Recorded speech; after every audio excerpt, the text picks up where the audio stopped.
بسم اللہ الرحمن الرحیم الحمد للہ رب العالمین والصلاة والسلام علی رسولہ الکریم اما بعد اعوذ باللہ من الشیطان الرجیم بسم اللہ الرحمن الرحیم هل يستوي الذین يعلمون والذین لا يعلمون انما يتذکر اولو الالباب صدق اللہ العظیم۔ برادران ملت اسلامیہ اور عزیز بہنوں، السلام علیکم ورحمۃ اللہ وبرکاتہ۔ جنگ بدر میں مسلمانوں نے فتح مبین حاصل کی۔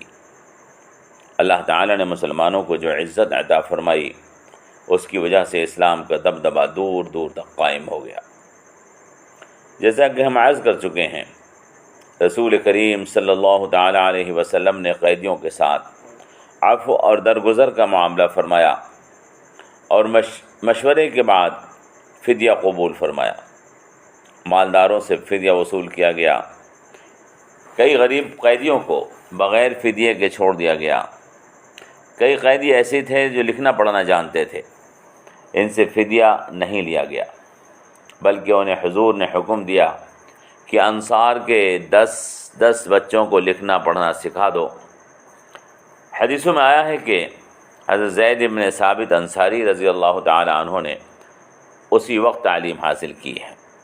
برادران ملت اسلامیہ، آپ سمجھ سکتے ہیں اسلام میں تعلیم کی کتنی اہمیت ہے۔ اسلام کی پہلی وحی اقرأ سے شروع ہوئی، جس کا مطلب ہے پڑھو۔ اسلام نے علم کی کتنی قدردانی اور تاکید فرمائی ہے کہ جنگ بدر کے موقع کے اوپر قیدیوں کو اس شرط پر چھوڑنے کا حکم دے دیا گیا کہ تم ہمارے بچوں کو تعلیم دو۔ ظاہر ہے جنگ بدر کے قیدی مسلمان نہیں تھے، اور جو تعلیم وہ دے رہے تھے وہ قرآن و حدیث کی تعلیم نہیں تھی۔ اس سے معلوم ہوا کہ حضور نبی کریم صلی اللہ تعالیٰ علیہ وسلم نے علم حاصل کرنے کے لیے غیر مسلم کو استاد بنانے کی اجازت دی ہے، اور علم کی اتنی قدر کی ہے کہ اس کے لیے مسلم اور غیر مسلم کے فرق کو بھی باقی نہیں رکھا ہے۔ علم جہاں بھی ہو، چاہے وہ مسلم سے حاصل کیا جائے یا غیر مسلم سے حاصل کیا جائے، اس کو حاصل کر لینا یہ مسلمانوں کا حق ہے۔ برادران ملت اسلامیہ اور عزیز بہنوں، ان تمام علوم کے حصول کے لیے غیر مسلموں کو اپنا استاد بنانا جائز ہے جو انسانوں کے لیے مفید ہوں، اور جن علوم کا سیکھنا ناجائز ہے، ان علوم کو چاہے مسلمان سے سیکھیں چاہے کافر سے سیکھیں، ان کا سیکھنا ناجائز ہے۔ اور جن علوم کا سیکھنا انسانوں کے لیے ضروری اور مفید ہے، ان کا سیکھنا مسلمان سے بھی اور غیر مسلم سے بھی سب سے جائز ہے۔ برادران ملت اسلامیہ، ایک بات اچھی طرح سے ذہن نشین کر لیں، دینی علوم، قرآن، حدیث، عقیدہ اور دینی مسائل کے علوم کے لیے کسی کو استاد بنانے سے پہلے دینی علوم یعنی قرآن سیکھنے کے لیے، حدیث سیکھنے کے لیے، اسلام کا عقیدہ سیکھنے کے لیے، دینی مسائل سیکھنے کے لیے کسی کو استاد بنانے سے پہلے اس کے عقیدے، اس کے کردار اور اس کے علم کی تحقیق ضرور کر لینی چاہیے۔ کسی بد عقیدہ، بد کردار اور کم علم کو استاد بنانا جائز نہیں ہے۔ اس کی برائی لامحالہ اس کے شاگردوں میں پیدا ہو جاتی ہے۔ عقیدے کا بگاڑ ایمان کو غارت کر دیتا ہے۔ کردار کی خرابی انسان کو سماج میں بے عزت اور بے مرتبہ بنا دیتی ہے، اور علم کی کمزوری جہالت کو ختم نہیں کر پاتی ہے۔ لہذا دینی معاملات میں استاد کے انتخاب سے قبل جو شخص کسی کو استاد بنانا چاہ رہا ہے، اس کی پوری تحقیق اور واقفیت حاصل کر لے کہ اس کا عقیدہ ٹھیک ہے کہ نہیں، اس کا کردار اور اس کا اخلاق درست ہے کہ نہیں، اور وہ علمی طور پر مکمل ہے کہ نہیں۔ جب ان 3 باتوں کی تحقیق کر لے گا، اس کے بعد ہی اس کو استاد بنایا جائے، ورنہ وہ برائی کے راستے پر ڈال دے گا۔ لیکن وہ علوم جو ہماری دنیاوی ضرورتوں کے لیے ضروری ہیں، جیسے حکمت ہے، ڈاکٹری ہے، لوگوں کی بیماریوں کے علاج کے لیے ضروری ہے، قانون کا علم ہے، وکیلوں کو مقدمات کے لیے ضروری ہے، عمارتیں بنانے کا علم ہے، کھیتی باڑی کے علوم ہیں، یا نظم و انتظام وغیرہ کے کئی علوم ہیں۔ ان علوم کی دنیا کی زندگی میں ضرورت پڑتی ہے۔ اس طرح کے علم کو حاصل کرنے کے لیے استاد کے عقیدے کی تحقیق کی ضرورت نہیں ہوتی، کیونکہ ان علوم کا تعلق عقیدے یا مذہب کی عبادات سے نہیں ہوتا۔ ان علوم کا استاد آپ کو عقیدے یا مذہبی اعمال نہیں سکھاتا ہے، بلکہ وہ صرف اپنے فن سے متعلق باتیں ہی سمجھاتا ہے۔ لہذا ان علوم کے حصول کے لیے استاد کا مسلم یا غیر مسلم ہونے کا کوئی فرق نہیں پڑتا ہے۔ ان علوم کے لیے اگر اچھا استاد مسلمانوں میں سے موجود نہیں ہے تو غیر مسلم کو بھی استاد بنانے کی اجازت ہے۔ البتہ یہاں بھی کردار اور اخلاق اور ان کی علمی صلاحیت کو بے شک دیکھا جاتا ہے، کیونکہ انسان کے کردار کی خرابی، اس کے اخلاق کا بگاڑ ایک متعدی بیماری ہے۔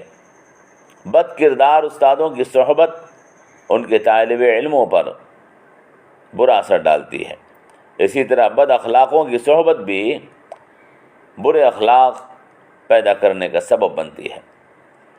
حضور نبی کریم صلی اللہ تعالی علیہ وسلم نے ارشاد فرمایا ہے، مثل الجلیس الصالح والسوء کحامل المسک ونافخ الکیر،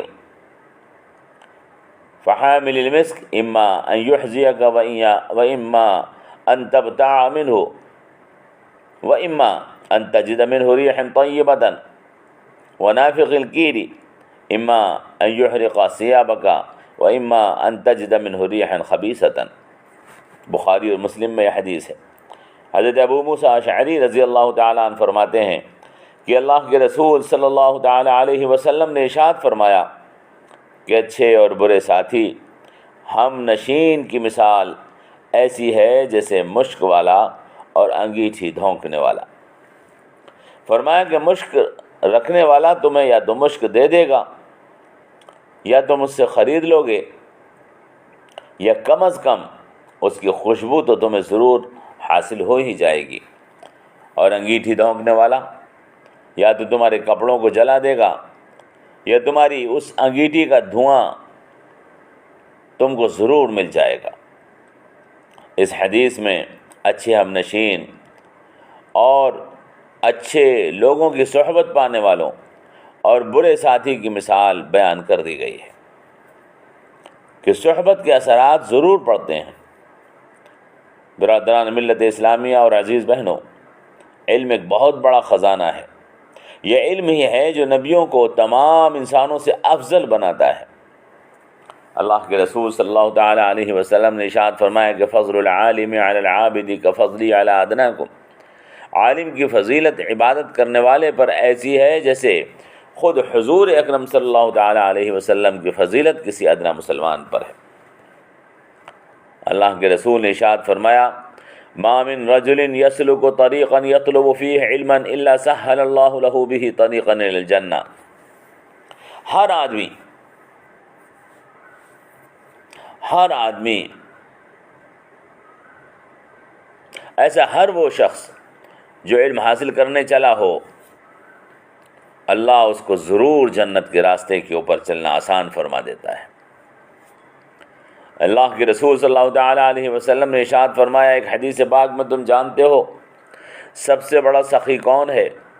صحابہ نے عرض کیا اللہ اور اس کے رسول زیادہ جانتے ہیں۔ ارشاد فرمایا کہ اللہ تمام سخیوں میں سب سے بڑا سخی ہے۔ پھر فرمایا کہ میں، یعنی نبی کریم صلی اللہ تعالیٰ علیہ وسلم فرمایا میں تم میں سب سے بڑا سخی ہوں تمام انسانوں میں۔ پھر فرمایا کہ میرے بعد سب سے بڑا سخی اور سب سے بڑا داتا اور دینے والا وہ ہے جس نے علم سیکھا اور پھر اس کو پھیلا دیا۔ یہ عالم جس نے لوگوں میں علم کو سیکھ کر پھیلایا ہے، قیامت کے دن ایک بہت بڑے سردار کی شکل میں آئے گا، اپنے شاگردوں کے ساتھ آئے گا۔ حضرت ابو ہریرہ کی حدیث ابن ماجہ نے نقل کی ہے، نبی کریم صلی اللہ تعالی علیہ وسلم یہ دعا مانگا کرتے تھے، اللہم انی اعوذ بک من علم لا ینفع ومن دعاء لا یسمع ومن قلب لا یخشع ومن نفس لا تشبع۔ اے اللہ مجھے ایسے علم سے محفوظ رکھنا جس کا کوئی فائدہ نہ ہو، ایسی دعا سے جو قبول نہ کی جائے، ایسے دل سے جس میں خوف خدا موجود نہ ہو، اور ایسے نفس سے جو کبھی بھرتا نہ ہو۔ برادران ملت اسلامیہ اور عزیز بہنوں، اسلام دنیا کا وہ واحد مذہب ہے جس نے ہر قسم کے علم نافع کو حاصل کرنے کی تاکید فرمائی ہے۔ علم نافع دو طرح کا ہوتا ہے، ایک وہ علم ہے جو دنیا اور آخرت دونوں جگہ میں نفع دیتا ہے، یہ دین کا علم ہے۔ اس کو قرآن سے، رسول اللہ صلی اللہ علیہ وسلم کے سنت سے، صحابہ کی زندگی سے، اولیاء اللہ کے طریقوں سے حاصل کیا جاتا ہے۔ اس علم کو وہ لوگ حاصل کر پاتے ہیں جن کے دل مال کی محبت سے، عہدے اور جاہ کی طلب سے پاک ہوتے ہیں۔ دین کا یہ علم جس کو نبیوں ولیوں والا علم کہا جاتا ہے، اس کو حاصل کرنے کے لیے انسان کو اپنے دل کو دنیا کی محبت سے پاک کر لینا ہوتا ہے۔ جس دل میں دنیا کی محبت موجود ہو، نبیوں کا علم، ولیوں کا علم اس دل میں نہیں آتا ہے۔ آج کے دور میں علماء میں علم کی کمی اسی لیے ہوتی جا رہی ہے کہ ان کا مقصد علم حاصل کرنے سے آخرت کی نجات نہیں بلکہ دنیا کا حصول بن گیا ہے۔ برادران ملت اسلامیہ، نمازوں کا اثر ضائع ہو رہا ہے۔ اماموں کی بڑی بڑی تنخواہوں اور شاندار طرز زندگی کی وجہ سے،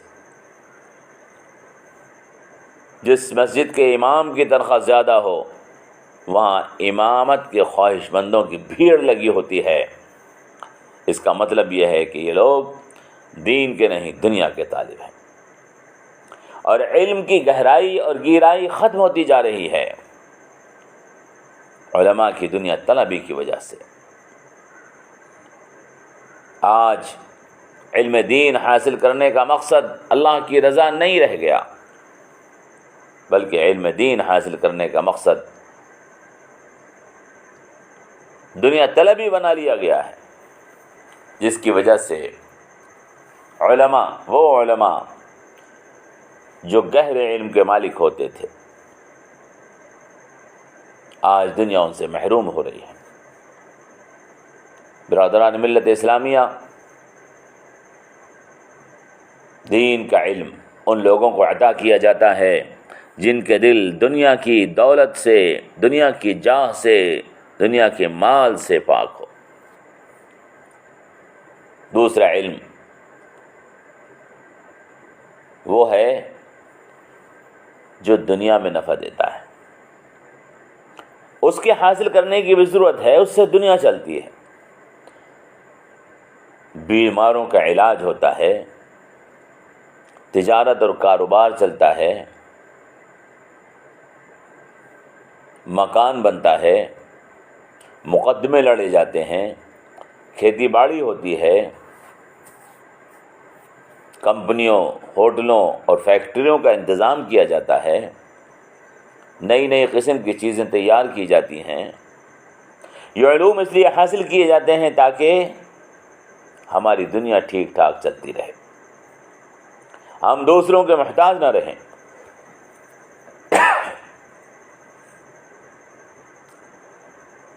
بلکہ ہم دوسروں کو نفع پہنچانے والے بنیں۔ مسلمان ہر چیز میں دوسروں کے آگے ہاتھ نہ پھیلائے، بلکہ مسلمان دوسروں کو دینے والے بنے۔ دنیا کے ان علوم کا حاصل کرنا بھی ضروری ہے۔ یہ دنیا کا علم ہے، دنیا مہنگی ہے، دین سہل ہے اور آسان ہے۔ دنیا مہنگی ہے تو دنیا کا علم حاصل کرنا بھی مہنگا ہے، اس کے حاصل کرنے میں پیسہ خرچ ہوتا ہے، اور دنیا کے علوم حاصل کرنے کے بعد لوگ پیسہ حاصل کرتے ہیں۔ ڈاکٹری کا علم حاصل کیا، بہت پیسہ خرچ کیا، اب بیماروں کا علاج کرنے کے لیے بیٹھے تو مریضوں سے پیسے حاصل کر رہے ہیں۔ برادران ملت اسلامیہ، ان علوم کا حاصل کرنا بھی جائز ہے۔ ان علوم کو حاصل کرنے کے لیے ہم ہر انسان کو اپنا استاد بنا سکتے ہیں، اس کا دیندار ہونا ضروری نہیں، اس کا مسلمان ہونا ضروری نہیں، دین کا واقف کار ہونا ضروری نہیں۔ قرآن و سنت کا وہ جانکار ہے تو بہتر ہے، ضروری نہیں ہے۔ برادران ملت اسلامیہ، دین اس سے سیکھو جو دین جانتا ہو، جو قرآن و سنت کو جانتا ہو، جس کا کردار اور اخلاق ٹھیک ہو، جس کا عقیدہ ٹھیک ہو۔ اور یہ دنیاوی علوم، یہ تو ان سے بھی سیکھے جا سکتے ہیں جو دنیا دار ہوں، جو اپنے علم کے ماہر ہوں۔ برادران ملت اسلامیہ، ہم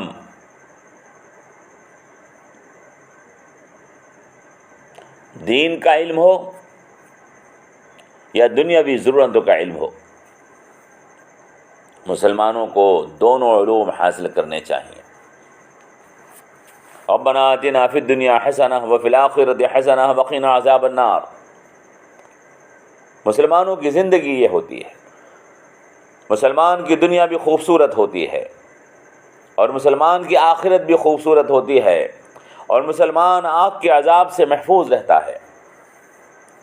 یہ مسلمان کی دعا ہے، اے اللہ مجھے دنیا میں بھی بہتری عطا فرما، اور آخرت میں بھی خوبی اور حسن و جمال عطا فرما، اور اے اللہ مجھے آخرت کے عذاب سے بچا لے۔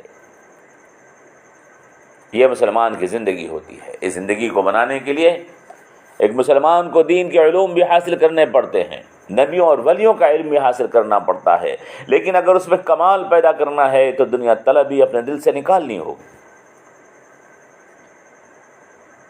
اور مسلمانوں کو اپنی دنیا کی زندگی بھی ٹھیک ٹھاک کرنی ہوتی ہے۔ اس کے لیے اسے دنیا کے علوم بھی حاصل کرنے ہوتے ہیں، لیکن دنیا کے علوم مسلمان کو دین کے ساتھ حاصل کرنے ہوتے ہیں، کیونکہ دنیا کو نفع پہنچانے والا علم وہی ہوتا ہے جب انسان دیندار ہوتا ہے۔ دعا کیجئے، اللہ ہماری زندگی ہمیں ایسی بنانے کی توفیق عطا فرمائے۔ اگر ہم چاہتے ہیں نبیوں اور ولیوں والا علم حاصل کرنا، اس میں دنیا اور آخرت دونوں جگہ کی عزت اور کامیابی ہے، لیکن نبیوں والا علم، ولیوں والا علم حاصل کرنے کے لیے اپنے دل کو دنیا کی محبت اور دنیا کی لالچ سے، عہدے کی لالچ سے، دولت کی لالچ سے پاک کرنا ہوگا، ورنہ ناپاک دلوں کے اندر یہ علم نہیں آتا ہے۔ اور اگر آپ چاہیں دنیاوی علوم حاصل کرنا، اس کی بھی اجازت ہے، اس کو بھی آپ اپنے عقیدے اور دین کی حفاظت کے ساتھ حاصل کر سکتے ہیں، اور غیر مسلم سے بھی حاصل کر سکتے ہیں۔ یاد رکھیے، دین ہاتھ سے نہ چھوٹے، ورنہ بربادی ہی بربادی ہو جائے گی۔ دنیاوی علوم حاصل کرو، غیر مسلموں سے علم حاصل کرو، لیکن ایمان کے ساتھ، اور اللہ سے دعا کرتے رہو، اے اللہ مجھے ایسے علم سے محفوظ فرما لے کہ جو فائدہ نہ پہنچاتا ہو۔ اللہم انی اعوذ بک من علم لا ینفع۔ دنیا کا فائدہ حاصل کر کے اگر آخرت برباد کر لی تو بھی نقصان ہے، لہذا ایسے علوم حاصل کرو جس سے دنیا کا فائدہ بھی حاصل ہو اور آخرت کا بھی کامیابی حاصل ہو، اللہ کی رضا حاصل ہو۔